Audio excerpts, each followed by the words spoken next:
Selamat pagi, sahabat keluarga, dimanapun Anda berada. Senang sekali kembali di dalam kesempatan pagi hari ini bertemu bersama dengan kami dari Family First Indonesia di dalam program radio bekerja sama dengan radioup.co.id.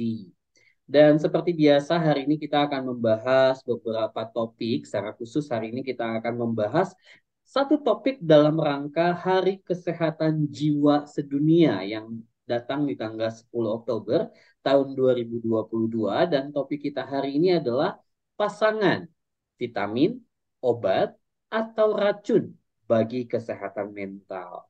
Nah, di dalam kesempatan pagi hari ini kita sudah kedatangan narasumber yang tentunya adalah pakar relasi ya, karena beliau cukup banyak berbicara tentang topik ini. Ada bersama dengan kita Ibu Krisna Dewi Maharti. Selamat pagi Bu Krisna. Selamat pagi, Pak Endi. Gimana kabarnya Bu Kris? Baik, seperti yang terlihat ya. Jadi Oke. kondisinya sehat, bahagia ya. Semoga harapannya semua yang menyaksikan program kita ini ya, Family Persis ini bisa juga sehat. Oke, wow, senang sekali nih. Jadi kalau Bapak Ibu menyaksikan program radio ini melalui YouTube, maka Bapak Ibu bisa melihat Ibu Krisna nih yang hari ini nampak cantik ya dengan baju leopardnya ya Bu Krisna ya. Aduh, terima kasih. Jadi kalau yang dengerin siaran radio mungkin mereka hanya mendengar suara kita saja, tapi it's okay. Nah, Bapak Ibu, sahabat keluarga dimanapun Anda berada, bicara tentang kesehatan tubuh atau berbicara tentang kesehatan fisik, biasanya seseorang dianjurkan untuk meminum vitamin gitu ya, demi mencegah dari ancaman virus yang bisa saja kemudian membuat tubuh kita menjadi lemah. Tujuannya dikasih vitamin itu supaya tubuh kita kuat dan punya benteng yang cukup tebal untuk bisa melawan virus-virus. Nah, tapi masalahnya adalah kadang kita tidak menyadari berbagai racun yang bisa saja mengancam kesehatan tubuh kita. Nah, sama halnya kesehatan fisik, kesehatan mental juga perlu diperhatikan. Karena bisa jadi ada vitamin-vitamin yang bisa membuat kesehatan mental kita menjadi sehat, tapi bisa juga ada racun-racun nih yang bisa membuat kesehatan mental kita justru semakin terpuruk. Nah, hari ini kita akan ngobrol bersama dengan Bu Krisna dalam rangka Hari Kesehatan Jiwa Sedunia. Nah, Bu Krisna, di dalam masa yang sulit nih, Bu ya, seperti sekarang ini, apalagi kita tahu nih banyak prediksi-prediksi soal resesi lah dan lain sebagainya gitu ya. Ada kalanya mungkin seseorang akan mengalami banyak tekanan dari berbagai macam aspek kehidupan. Ya, seseorang yang sebelumnya mungkin kelihatan memiliki mental yang stabil, tapi mulai menunjukkan berbagai masalah psikis nih, mulai dari biasanya apa tuh kecemasan, ya Bu Krisna ya, depresi dan kemudian dan lain-lain dan masih banyak lagi hal terkait dengan kesehatan mental. Nah, bagaimana Bu Krisna sendiri sebagai seorang konselor dalam hal ini menjelaskan nih, mungkinkah seseorang yang tidak ada riwayat keluarga mengalami problem terkait dengan kesehatan mental, namun ternyata sekarang justru dia memiliki problem terkait dengan kesehatan mental. Ada tidak hubungannya dengan eh, bagaimana dia dibesarkan atau riwayat keluarga. Silakan, Krista. Ya, segala kemungkinan itu bisa terjadi. Ya, itu Hmm, yang harus kita pahami. Termasuk oke. ketika memang dalam keluarga tidak ada riwayat yang terganggu kesehatan mentalnya, Hmm, tetapi kok kemudian apakah orang itu bisa ada kemungkinan terganggu kesehatan mentalnya? Sangat bisa gitu ya. hmm, Karena namanya manusia itu ya mengalami tekanan-tekanan, misalnya dulu dia dibesarkan dalam keluarga yang serba ada. hmm, Karena pandemi, misalnya orang tuanya harus gulung tikar, habis segala yang dimiliki usahanya, harus membayar hutang sana sini. Kemudian yang biasanya dia segalanya ada, nyaman, hmm, menjadi hilang semuanya sepertinya tanpa harapan. Dia menjadi seorang yang kemudian lemah secara psikis, secara psikologis, secara iman, secara fisik juga jadi males lah ngapa-ngapain, gairahnya makan nggak makan, tidur harusnya malam tidur, dia nggak tidur, jadi terganggu mentalnya. Gangguan mental itu ketika memang keseharian hidupnya kemudian sudah berubah dan dia sendiri kacau, nggak ngerti apa yang harus dilakukan. Hidup ini harus bagaimana yang biasanya rutin dia lakukan kemudian tidak bisa rutin nggak dan nggak bertumbuh. Nah ini terganggu mentalnya. Jadi ketika ada sebuah kondisi yang sama sekali dia nggak prediksikan gitu ya, seseorang kan bisa terguncang mentalnya, benar-benar bisa, wah, dia nggak tahu harus bagaimana, nggak bisa berpikir, kemudian ya hanya kemudian apa ya, dia putus asa, terpuruk. Nah di sini terguncang mentalnya. Bisa karena kondisi salah satu contohnya seperti itu. Jadi Hmm. kebangkrutan, PHK, atau tiba-tiba dia mengalami sebuah penyakit yang dia sendiri nggak pernah pikirkan kok bisa menimpa, hasil kecelakaan misalnya cacat tubuh atau sebuah penyakit yang memang tidak merenggut jiwanya, sementara dia masih pingin mendampingi anak-anaknya. Hal seperti ini biasanya dalam konseling keluarga gitu ya, juga pasti family first dalam sebenarnya dalam pelayanannya juga saya sendiri sebagai seorang konselor itu sering mendampingi anak yang tadinya bagus sekolahnya gitu ya, rutin kuliahnya, rutin bahagia, nilainya bagus, tapi begitu kemarin masa pandemi melihat orang tuanya itu ribut terus, saling mencaci maki, saling mengalami konflik yang hebat, bahkan ada KDRT, anak nggak siap, kemudian anak terguncang mentalnya, lari ke mabuk, gitu ya, mabuk-mabukan, kemudian obat-obat terlarang, ya, kemudian dia unhappy, menarik diri, ini bagian dari terganggu mentalnya. Jadi apakah ada riwayat yang memang dari keluarga tidak terganggu mentalnya, tapi bisa kemungkinan terjadi? Sangat bisa. Karena peristiwa-peristiwa kehidupan itu bisa mengguncang mental seseorang kalau dia nggak kuat. Tekanan, pergumulan itu biasa sebetulnya. Dari kita sekolah kan juga ada pergumulan juga. Ada Betul. sesuatu yang kalau kita mau ujian misalnya, ya kita juga kadang-kala juga khawatir, takut gitu ya. Kita mau bekerja, kita mau menikah. Tetapi kalau kita bisa mensikapi, ini yang penting, respon kita terhadap tekanan itu, terhadap persoalan hidup itu, itulah yang menentukan kita untuk kuat, sehat mental kita.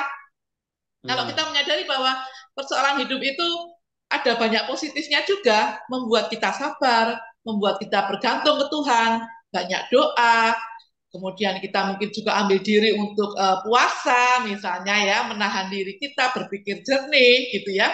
Saya pikir kesehatan mental akan tetap terjaga kalau dia bisa menerima dengan baik, berpikir positif, bahkan kemudian tetap melihat ada peluang-peluang yang bisa membuat dia bertumbuh, grow mindset ya. Ini yang kemudian tidak akan menggoncangkan mental, tidak akan mengganggu kesehatan mental kita, ya. Karena manusia itu ya itu punya dua sisi emosi kan, negatif dan positif. Emosi negatif ketika tekanan datang, goncangan datang, mental terganggu, dia akan khawatir, takut, marah-marah, sedih berkepanjangan, tanpa harapan, putus asa. Tetapi kalau yang positif, dia mentalnya tetap sehat, dia tetap berpikir, berserah gimana caranya, Tuhan tolong saya, apa yang bisa saya perbuat yang terbaik dalam kondisi ini, ya, saya akan melakukan itu, apapun hasilnya saya akan siap menerima. Ini kesehatan mentalnya akan tetap terjaga. Seperti itu, Pak Andi. Oke, wow. Jadi sahabat keluarga memang ada banyak hal dalam hidup kita yang bisa saja membuat kesehatan mental terganggu gitu ya Bu Krisna ya. Kalau Bu Krisna tadi mungkin pakai sebuah istilah situasi yang mengguncang. Nah, yang namanya mengguncang itu berarti ketika kita tidak siap atau mungkin kita Ya, tidak expect, kita nggak punya ekspektasi hal itu terjadi, ternyata terjadi. Nah, Bu Krisna sebelum kita bahas masalah relasi nih Bu Krisna ya, saya jadi penasaran nih, tipe-tipe orang seperti apa sih yang sebetulnya perlu waspada nih? Karena bisa jadi, tadi tadi kan Bu Krisna cerita ya, ada orang yang menerima goncangan, tapi mereka bisa cukup siap menghadapinya, sehingga kesehatan mentalnya tidak terganggu. Nah, tipe-tipe orang yang seperti apa sih Bu Krisna biasanya cukup rentan terganggu kesehatan mentalnya ketika menghadapi situasi yang menggoncang? Seperti apa Bu Kris? pastinya tipe orang yang tenang, yang sabar, yang punya kehidupan iman atau religius yang kuat gitu ya. Mm-mm. Karena kalau iman itu kan dia tidak hanya percaya pada yang kelihatan, tidak Mm-mm. menggantungkan kondisi kepada yang saat ini, tapi dia punya pengharapan. Pengharapan itu suatu kekuatan untuk dia terus berjuang, meyakini bahwa saya bisa bangkit dari situasi yang sulit ini, ada Tuhan yang Mm-mm. menolong saya, itu kan saling berkaitan ya, Mm. keyakinan iman, kemudian dia sabar. Kalau orang nggak sabar pasti udah, oh, gimana nih, ini salah siapa ini? Kok bisa sampai seperti ini? Ini ada yang benar nih, ini ada yang benar, nggak ada yang benar gitu ya. Ada yang nggak benar, kemudian dia marah-marah, reaktif. Ya ini kesehatan mentalnya sangat terganggu. Bahkan kemudian dia bisa main kekerasan atau kemudian dia lari dari tanggung jawabnya. Tetapi kalau tadi pertanyaannya, tipe-tipe seperti apa? Pastinya yang sabar. Kalau orang Mm. sabar itu kan, makanya kelola hati ya. Kelola hati itu kan Mm. mikir dulu. Mikir dulu sebelum ngomong. Mikir dulu, tindakan dulu sebelum bertindak. Ya, jangan kamu banyak bicara. Ada kalimat yang begitu. Ya, janganlah Mm. kita kemudian bereaksi dengan kata-kata yang kotor, yang justru melemahkan semangat kita. Ya, jadi kebalikannya kalau memang tipikal yang gampang terganggu ya mentalnya, pasti orang-orang yang gampang khawatiran Mm. ya, hidupnya sembrono, kemudian gampang marah, reaktif. Tapi kalau tipe yang mentalnya bisa sehat menghadapi pergumulan, pastinya yang tenang, yang dewasa lah. Kedewasaan dalam karakter, dia berpikir, sabar, ini kok seperti ini, kita cari solusinya kayak apa ya, penyebabnya apa kira-kira ini ya, kita harus seperti apa ya, pakai plan A atau plan B. Ya, Mm. saya nggak akan berjalan sendiri, saya akan minta pertolongan Tuhan. Saya juga akan mungkin mencari penasehat yang memang kompeten dalam hal ini, misalnya tentang usaha ya. Bapak itu lebih senior, dia mempunyai usahanya. Dia akan berpikir dengan jernih, dengan positif. Ya, itu tuh orang yang bisa tetap tahan sehat mentalnya. Positive thinking, never give up, kan gitu ya. Kemudian dia punya responsibility, dia punya ketangguhan mentalnya, sehingga ketika ada ancaman yang mengguncang, dia pun tetap stay, tetap tinggal untuk tidak lari dari situasi yang menggoncangkan itu, tetapi gimana saya bisa dengan kesabaran, tanggung jawab saya, berpikir tetap positif, itu bisa menyelesaikan persoalan dengan mental yang sehat. Begitu. Oke, wow, ini menarik sekali sahabat keluarga. Nah, Bu Krisna, sekarang kan kita sedang heboh nih ya dengan banyak kasus KDRT nih, Bu Krisna ya. Nah, Hmm. kalau menurut Bu Krisna sendiri, sejauh mana sih relasi dengan pasangan itu mempengaruhi kesehatan mental kita nih, Bu Krisna? Gimana, Bu Kris? Ya, sangat mempengaruhi gitu ya, sangat-sangat mempengaruhi. Kemarin saya memimpin seminar tentang tema no KDRT gitu ya. Hmm, Sekarang ini banyak orang melesetin KDRT itu harusnya kan menurut KBBI ya kekerasan dalam atau rumah tangga. apa namanya singkatannya itu kan kekerasan dalam rumah tangga. Tetapi kadang-kala orang mesetin keharmonisan dalam rumah tangga, Hmm. kehangatan dalam rumah tangga, keromantisan dalam rumah tangga, bisa sih gitu ya. Tetapi kenyataannya memang KDRT itu ya kekerasan dalam rumah tangga. Kita harus mengubah keharmonisan gitu ya. Nah itu memang karena relasi yang rusak, itu Hmm, penyebabnya karena pola asuh orang tua dulu yang belum oke. beres, dia belum dipulihkan, dia pakai saat ini untuk membangun relasi dengan pasangannya. Ya, jadi masih ada luka di masa lalu. Ya, itu bisa Hmm, terjadi. Atau secara struktur posisi kalau kita patrilineal kan kedudukan pria yang di atas itu ya. Wah, itu merasa dia menganggapnya itu saya lebih berkuasa. Nah, ini bisa meremehkan pasangan, bisa meremehkan istri. Kemudian dia menganggap istrinya rendah, relasi rusak, muncul kekerasan. Itu bisa juga terjadi. Jadi, relasi suami istri sangat sangat sangat sangat memiliki peranan yang besar kalau dia dulu dibesarkan oleh keluarga yang memberikan cinta kasih yang penuh, tangki emosinya, emosi-emosi positif kan yang muncul. Jadi ada kebahagiaan, sukacita, kelembutan, kebaikan, cinta kasih itu mewarnai dalam diri dia, itu kan juga akan diberikan kepada pasangannya. pasti Hmm. relasinya bagus ini, ya harmonis tadi, ya harmonis, hangat, intim, karena dia dulu dibesarkan oleh keluarga yang memang penuh dengan cinta kasih. Maka ketika menikah, relasi dengan pasangannya juga dia belajar untuk memberikan cinta kasih itu dengan emosi-emosi yang sehat. Tetapi Hmm. ketika tadi dia dibesarkan oleh keluarga yang otoriter, ya mungkin dipukul, mungkin dipindah dari neneknya ke tantenya, ke budenya, dia disuruh kerja keras, mau sek WC, macam-macam masa kecil, suruh bekerja, nyetrika, padahal dia harusnya bermain gitu ya, senang-senang ketika kecil. Ini kan inner child-nya masa kecilnya suram. Nah itu bisa kemudian dia akan, kalau belum berdamai ya, akan bawa dalam relasi pasangan suami istri saat ini, sehingga relasinya Hmm. pasti bisa tidak sehat, menimbulkan mental yang tidak sehat, yang kemudian saling menyakiti, dengan kata lain ada tercipta relationship, begitu. Hmm. Oke, wow, ini jadi perlu berhati-hati buat sahabat keluarga yang sedang mencari pasangan ya. Jangan sampai tadi ciri-ciri yang Bu Krisna ungkapkan ternyata kita sudah sadari ada, tapi kita memaksakan diri. Nah, tapi persoalannya adalah Bu Krisna ada banyak relasi yang sudah terlanjur dijalani nih Bu Krisna ya. Kan gak ada yang sempurna ya Bu Kris. Kadang kita juga diperhadapkan dengan persoalan hidup, betul ya Bu ya. Nah, pertanyaannya adalah mungkin banyak sahabat keluarga yang bertanya-tanya gimana caranya aku bisa jadi vitamin nih. Kan katanya vitamin itu menyehatkan tubuh. Nah, gimana caranya saya sebagai pasangan bisa menjadi vitamin yang menyehatkan mental pasangan saya? Gimana Bu Krisna? Ya, vitamin kalau dalam fisik kita kan ya ada vitamin C, vitamin D, tinggal telan gitu ya, atau kita minum jus yang segar, yang murni itu juga menambah imun kita, seger, sayuran gitu ya, itu vitamin gitu ya. Kalau mau pakai suplemen yang memang menyehatkan juga bisa. Tetapi ketika vitamin di dalam keluarga, pastinya bentuknya itu bahasa cinta itu. Ya Hmm. sentuhan ya sering-sering lah Pak Endi nyium istrinya misalnya. Hmm.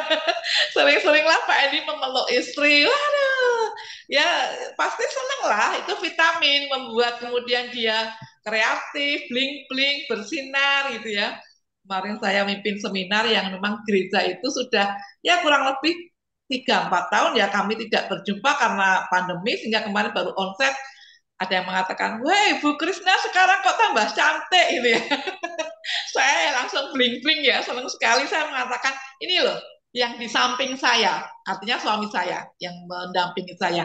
Di samping saya ini yang membuat saya bisa ya awet muda lah gitu ya. Jadi vitamin dari pasangan kita dalam relasi pernikahan ya pelukan, sentuhan gitu ya. Waktu kebersamaan kita jalan-jalan yuk, kita mau kuliner kemana gitu. Itu tuh penting gitu ya. Kita mau rekreasi kemana atau ngobrol santai sebelum kita tidur, mau pijit kaki, pijit tangan, kemudian pemberian-pemberian hadiah di saat memang spesial atau kalau kita tahu memang istri kita suka atau suami kita suka kita bawain sesuatu gitu ya mungkin mau kopi ya sekarang kan banyak kopi gitu ya atau makanan yang enak gitu ya itu bisa dilakukan itulah vitamin ya dengan senyuman dengan keramahan kelembutan cinta kasih pelukan ciuman berpacaran lagi tindakan melayani, dibantu istrinya, jangan sampai capek sendiri di rumah ketika mengerjakan urusan rumah tangga,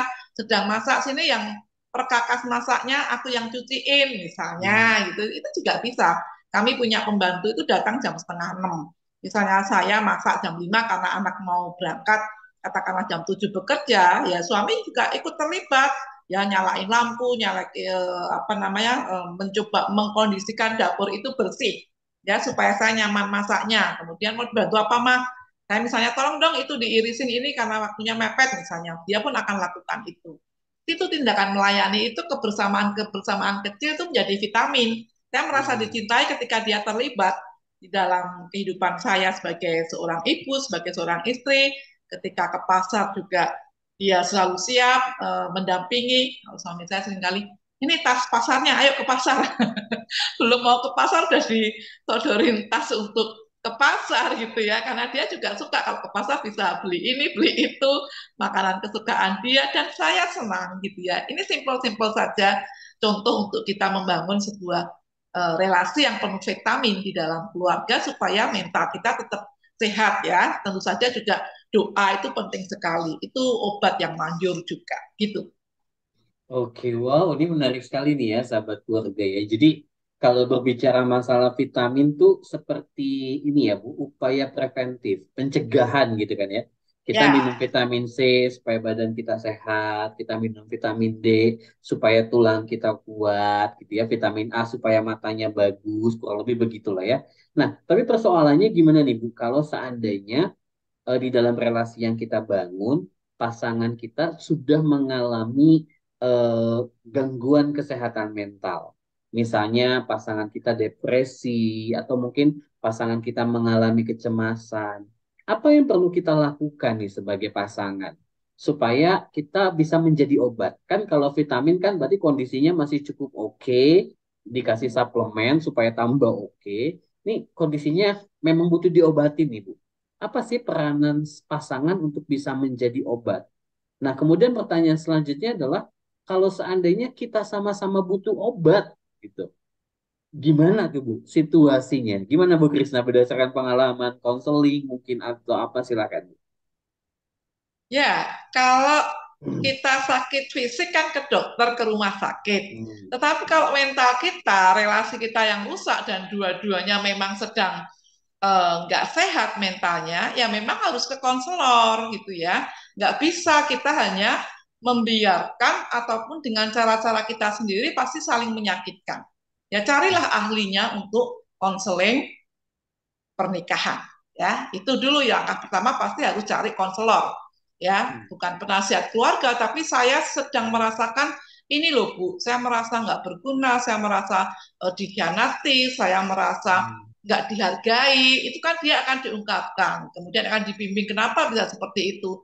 Soalnya suami saya ngomongnya gini-gini, saya kemarin punya konseling seorang ibu yang mengatakan, Bu, masa saya ini selama ini ya jadi tulang punggung karena suami kan PHK 2 tahun ini. Nggak masalah sih Bu. Saya kuat, saya ikhlas, saya senang. Tetapi kemarin masa suami saya mengatakan, aku wes nak delok raimu. Tahu Pak Edi?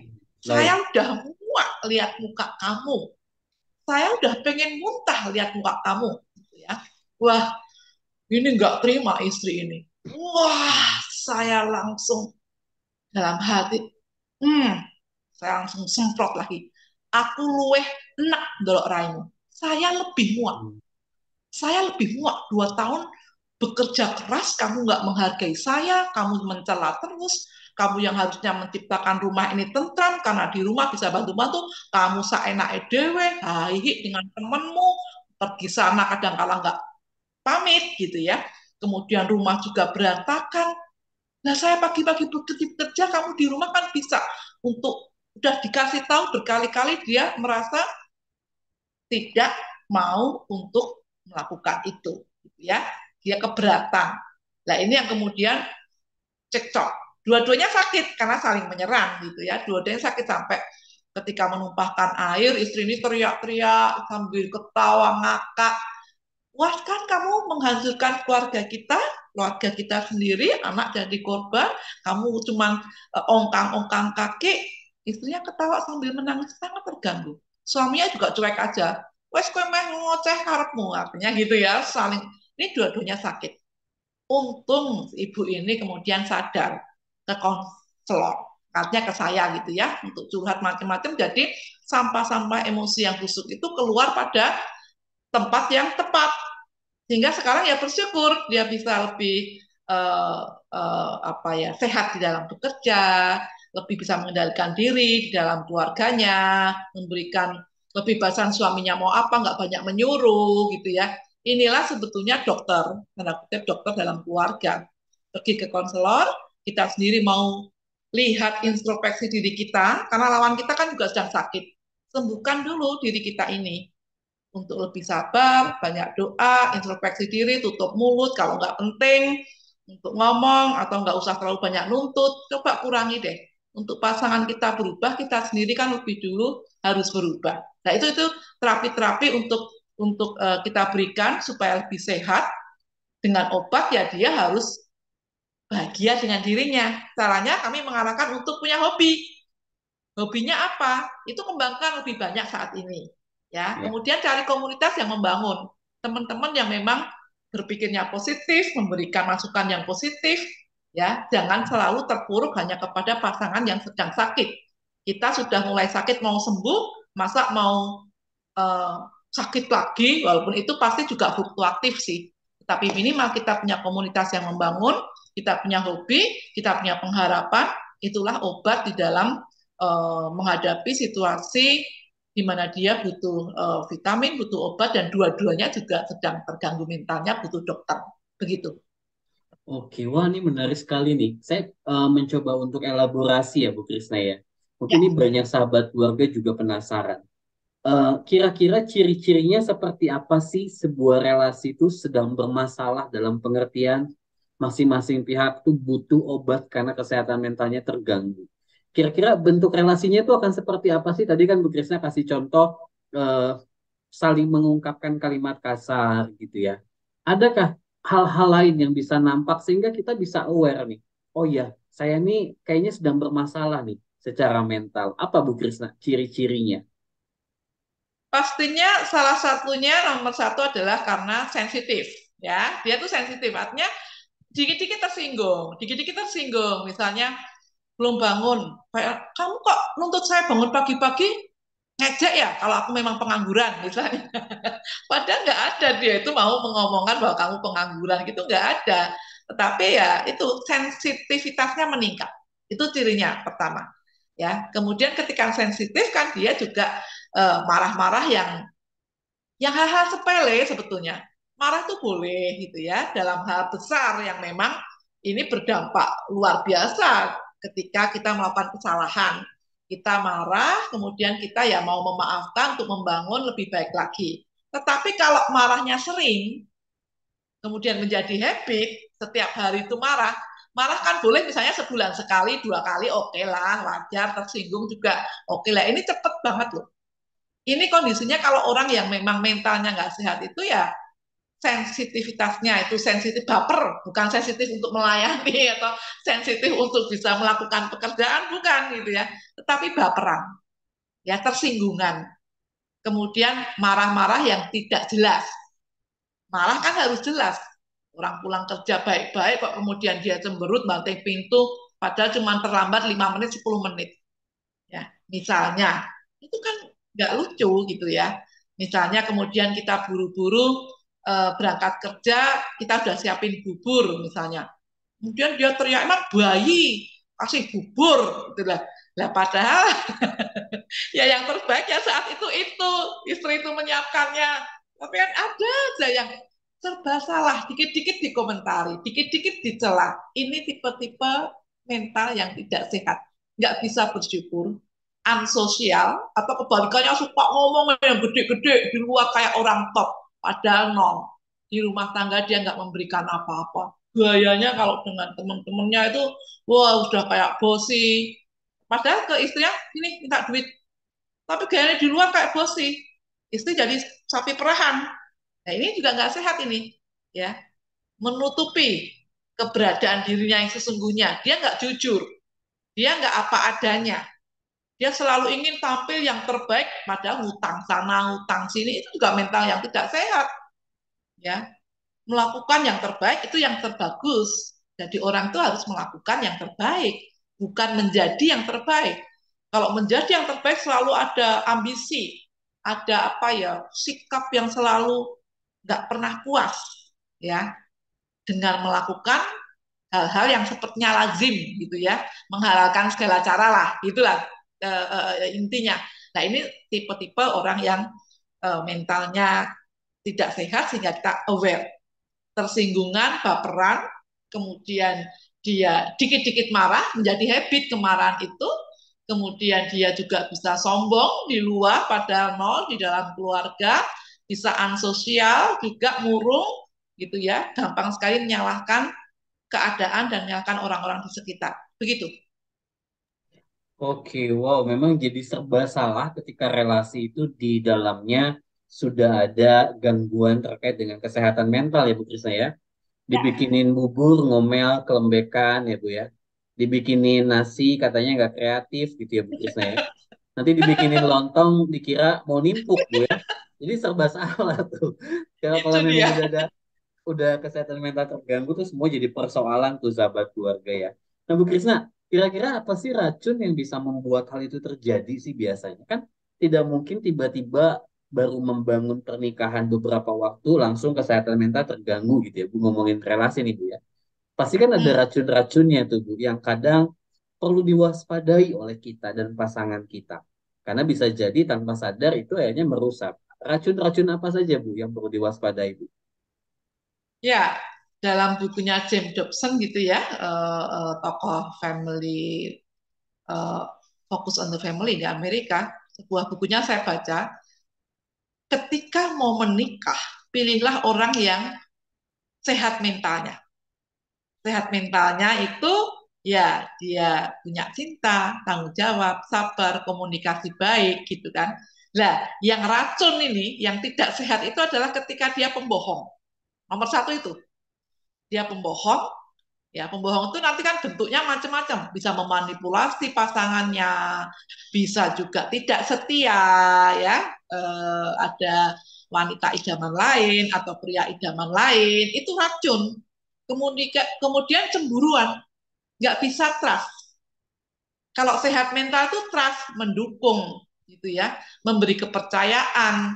Tetapi ketika orang yang racun, toksik gitu, dia pasti cemburuan, pengen menguasai, gitu ya, posesif cintanya, gitu ya. Kemudian curigaan bawaannya, dia nggak nyaman ketika ditinggal oleh pasangannya. Jangan-jangan, jangan-jangan, jangan-jangan, lah itu bentuk racun. Sehingga ketika kemudian bersama-sama, yang ada cuma ribut, tadi yang seperti ciri-cirinya yang sudah kita ungkapkan tadi, ribut, curigaan, marah-marah, itu kan toksik. Tapi kelihatan yang jelas itu ketika dia suka berbohong, ya suka berbohong, kemudian juga ya pastinya lah dengan minum minuman keras yang nggak baik itu juga toksik ya, obat-obat terlarang, kemudian dia juga ketika kasar, tempat melakukan KDRT, kriminalitas yang mencela kita habis-habisan, merendahkan harkat diri kita sebagai pasangan, harga diri kita hancur oleh dia, kita dijelek-jelekan terus ya, macam-macam lah dengan kata-kata yang tidak pantas sebetulnya. Itu toksik ya. Kalau dibiarkan terus ya tentu akan merusakkan, menghancurkan pernikahan. Ya, biasanya sebetulnya betul tadi Pak Edi katakan, ketika menikah belum begitu kentara ketika di awal. Tetapi coba diamati ketika pacaran sebetulnya sudah ada bibit-bibit itu. Jemput terlambatan. Katanya ini itu macet kayak jalannya ini. Kemudian beli sesuatu selalu minta dibayarin, katanya dompetnya terlambat kayak gajinya molor, macam-macam yang dia bisa katakan itulah mungkin karena kita waktu itu sangat terbuai, sangat cinta buta itu ya, kemudian nggak, akal kita nggak sehat, ya kita tetap terima dia, ya semakin menjadi-jadi ketika kemudian sudah menikah, racun atau toksik itu begitu. Oke, wow. Jadi memang ada banyak hal yang perlu diwaspadai ya, Bu Krisna ya. Tapi Ya, persoalannya adalah begini, Bu Krisna. Banyak pelaku yang jadi racun, itu dia nggak sadar tuh, bahwa sebetulnya dia sudah jadi racun gitu. Betul kan? Banyak kasus ya, misalnya pelaku KDRT. Setelah diketemukan, misalnya dia melakukan KDRT. Kan otomatis ada siklusnya tuh, Bu. Tiba-tiba berubah hmm, jadi malaikat kan ya, Bu ya. Wah, jadi baik gitu. Kemudian berjanji dia akan berubah dan lain sebagainya. Tapi sampai kepada satu titik nanti akan kembali lagi tuh. ya, Nah, kalau menurut Bu Krisna, kenapa seringkali itu terjadi itu? Pelaku atau orang yang menimbulkan toksik, dia nggak bisa menyadari kesalahannya dan bisa berubah betul-betul. Walaupun kemungkinan berubah pasti ada ya, Bu. Tapi banyak kasus kan seperti itu, Bu. Makanya racun itu berkali-kali hadir gitu. Jadi udah makin terpuruk, tambah terpuruk. Gimana pandangan Bu Krista tentang hal itu? Ya karena tidak diobati, karena dia tidak diobati gitu ya. Artinya sebetulnya kan tumpukan racun itu sudah puluhan tahun, ya. Hmm.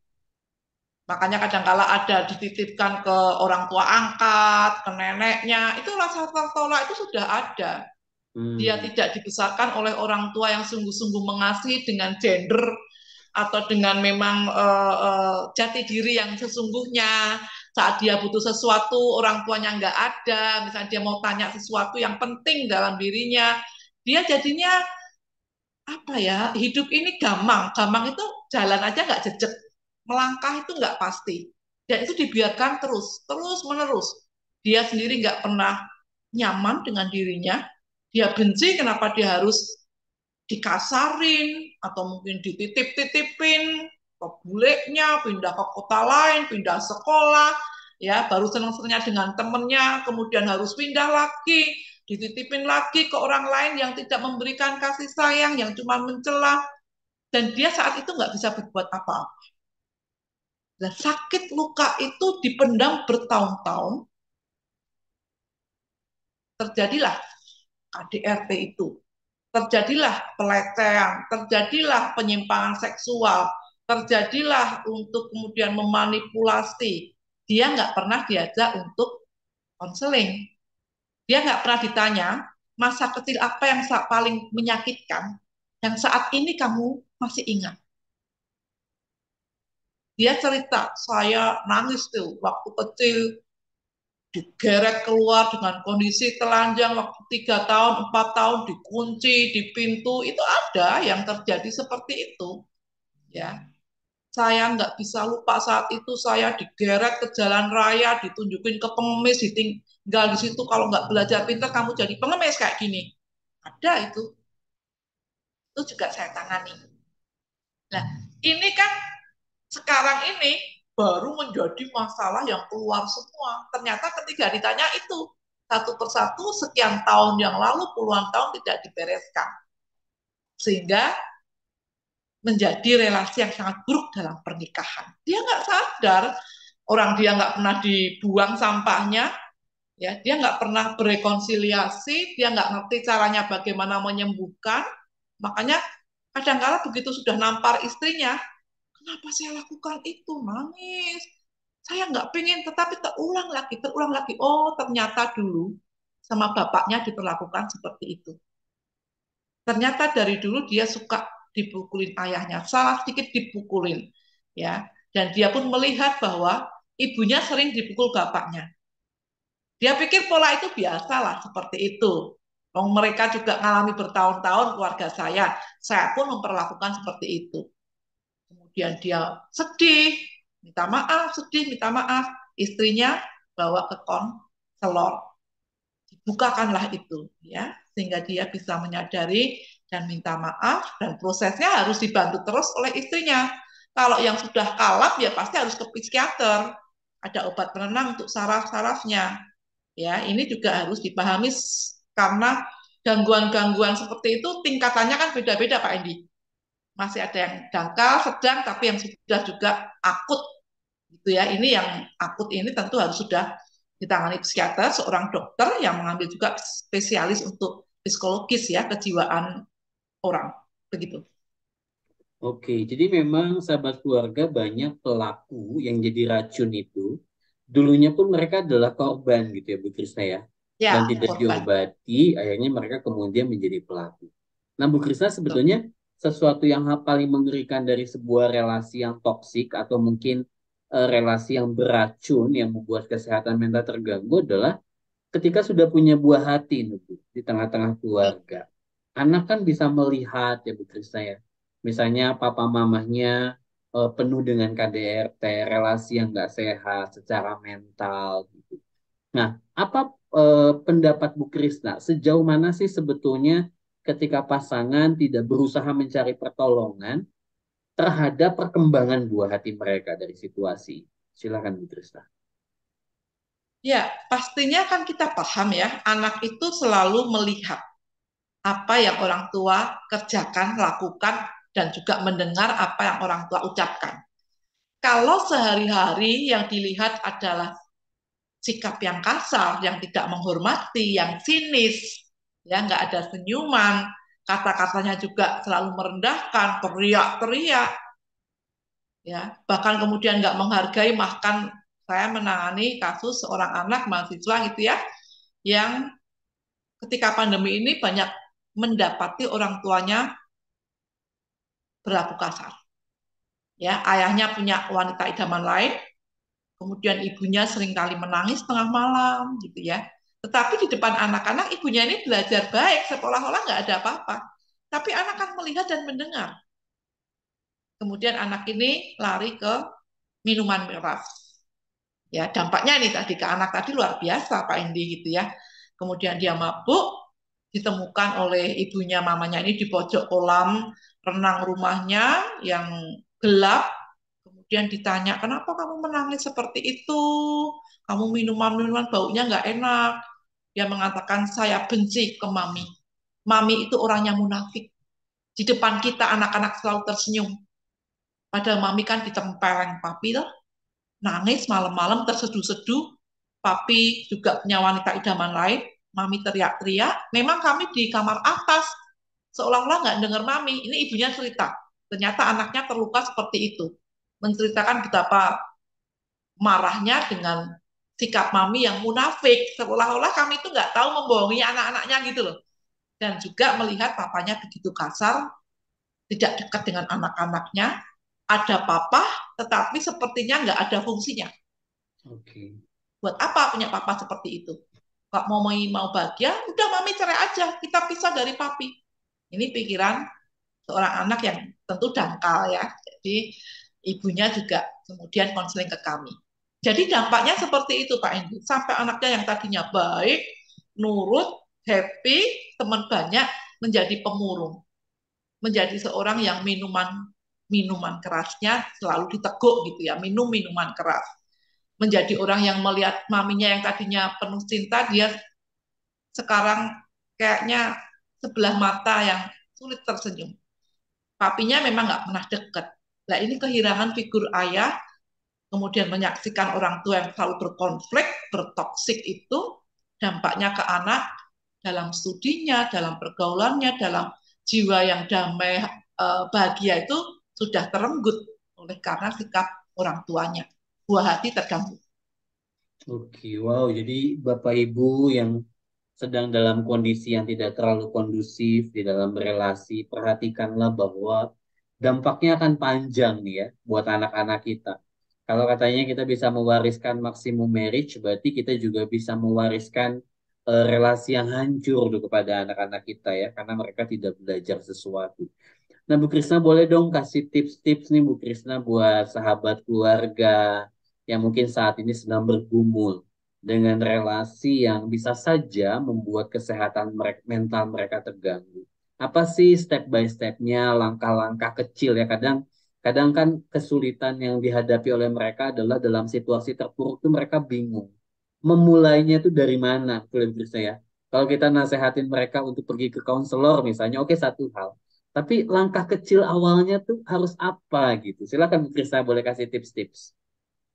Ya, untuk tetap menjaga kesehatan mental dalam hubungan relasi keluarga atau pasangan ketika ada banyak tekanan hidup. Dalam buku Maximum Merit ya, Family First itu salah satunya disebutkan adalah ketika kita tetap membangun keharmonisan, keromantisan dengan apa? Satu, kita harus berhenti menyalahkan pasangan. Ini kan kadang-kala kita natur dorongan kita untuk menyalahkan pasangan itu cepat sekali ketika ada konflik. Nah, di sini diajari stop, stop untuk menyalahkan pasangan. Tapi lebih kepada bagaimana mencari solusi bersama. Jadi mungkin ya bisa, aduh tarik napas dulu, jangan banyak ngomong dulu, kelola hati, mindset kita juga kita ubah, tidak kemudian selalu ini gara-gara pasanganku, tetapi saya tetap mau hidup mempertahankan pernikahan saya cinta suami saya cinta istri saya. Jadi kita harus juga tahu selain kita berhenti menyalahkan, itu langkah pertamanya, berhenti menyalahkan pasangan kita. Yang kedua memang kita harus belajar tetap tenang, sabar, bersyukur. Karena kalau tenang itu membuat kita mau ngomong sesuatu yang negatif juga sulit. Ketika Hmm. kita tenang, hati bersyukur, sabar, itu ya langkah-langkah praktisnya, kita mau melakukan yang anarkis, nggak bisa. Ya, dan itu bisa ketika kita memayungi pondasinya dengan doa. Itu yang sangat simpel langkah-langkahnya. Stop, menyalahkan pasangan, coba tarik napas, ya. Tarik napas, diem, kelola hati, ya. Dikelola perasaan, pikiran kita. Pikiran kita tadi sudah bagus kan, nggak menyalahkan, ucapan sudah terkendali. Ya, kemudian cari bersama-sama solusinya. Kalau seperti ini kira-kira menurut kamu gimana? Ketika memang yang salah kita berdua konflik gitu ya, saya minta maaf. Akui, saya minta maaf. Walaupun mungkin bukan Anda yang salah, tapi Hmm. berlomba-lombalah Anda untuk terlebih dahulu minta maaf. Baru kemudian sudah pulih down, sudah ada ketidaktegangan, ketenangan, kemudian kita usulkan apa sebaiknya nggak seperti ini. Bukan untuk menyalahkan dia, tetapi untuk mencari solusi bersama. Ya, ini langkah-langkah praktisnya. Jadi berhenti menyalahkan pasangan, belajar kelola emosi kita, kemudian setelah reda kita cari solusi bersama, tawarkan alternatif, dan semuanya harus dipayungi fondasi dengan doa. Wow, jadi memang sahabat keluarga tuh langkah-langkah yang diungkapkan Bu Krisna tuh satu langkah yang real dan realistis gitu ya. Satu langkah yang sangat memungkinkan untuk dilakukan supaya penyembuhan dan pemulihan dari kesehatan mental yang terganggu itu bisa terjadi di dalam relasi kita. Dan saya setuju sekali dengan apa yang tadi Bu Krisna ungkapkan. Sepanjang kita selalu menyalahkan pasangan kita, ya menyalahkan diri kita juga mungkin akhirnya tidak akan ketemu. Justru harus belajar nih saling introspeksi diri gitu ya Bu Krista ya, dan introspeksi diri itulah yang akan membawa kita kepada next step-nya, langkah selanjutnya di mana kita berusaha mencari pertolongan. Bu Krisna, terima kasih banyak untuk interaksi kita, diskusi kita malam hari ini. Boleh kasih closing statement Bu Krisna buat sahabat keluarga yang mungkin saat ini sedang mendengarkan kita. Silakan Bu Krisna. Oke, pahami bahwa dalam pernikahan tidak pernah lepas yang namanya tekanan hidup. Semua pernikahan akan mengalami yang namanya tekanan-tekanan, persoalan demi persoalan. Yang terpenting adalah bagaimana respon Anda. Respon Anda terhadap persoalan itu. Kalau respon Anda positif, berpikir positif, tidak menyalahkan pasangan, kita mengelola emosi dengan sabar, rasa syukur, kita juga melibatkan Tuhan dalam doa, pasti kesehatan mental Anda akan tetap terjaga. Dan emosi Anda bukan emosi negatif yang muncul, tetapi emosi yang positif. Jadi jangan takut terhadap tekanan hidup ketika Anda yakin respon Anda itu positif. Terima kasih Pak Endi. Wow, luar biasa. Senang sekali kita boleh mendengarkan secara gamblang ya, mengupas tuntas di soal kesehatan mental. Walaupun saya percaya pasti kita punya banyak pertanyaan, tetapi mari sahabat keluarga kita mulai dari langkah kecil terlebih dahulu. Dan yang paling penting adalah mari bersama-sama kita punya harapan bahwa kita membangun kehidupan relasi yang sehat dan kita boleh belajar untuk saling membangun satu sama lain.